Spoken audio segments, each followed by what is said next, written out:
Iraq में शिया मजहबी रहनुमा के सियासत छोड़ने के ऐलान के बाद उनके सैकड़ों हामी बगदाद की सड़कों पर उतर आए। बड़ी तादाद में हामी सरकारी महल तक पहुंच गए, जिसके बाद अल सद्र हामियों और सिक्योरिटी एहलकारों के बीच पुरतशद्दुद झड़प हुई, जिसमें 30 एहतजाजियों की मौत हो गई और 700 से ज्यादा जख्मी हैं।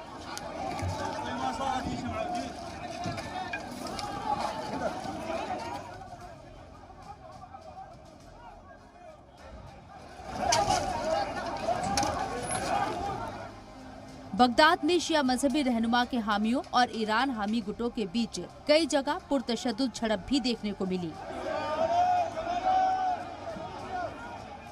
इराकी फौज ने शिया मजहबी रहनुमा के हामियों से भारी सिक्योरिटी वाले सरकारी इलाके से तुरंत हटने के लिए कहा है।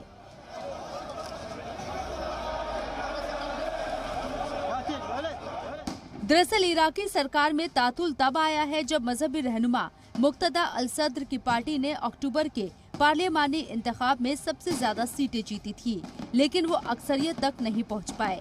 शिया मजहबी रहनुमा ने आम राय वाली सरकार बनाने के लिए ईरान हामी शिया गुटों के साथ बातचीत करने से इनकार कर दिया था। शिया मजहबी रहनुमा अल सद्र के हामी जुलाई में मुखालिफिन गुटों की सरकार बनने से रोकने के लिए पार्लियामेंट में घुस गए थे और 4 हफ्ते से ज्यादा वक्त तक धरने पर भी बैठे रहे।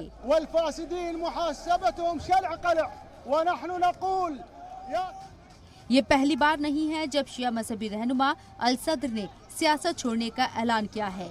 वो इससे पहले भी ऐसा ऐलान कर चुके हैं।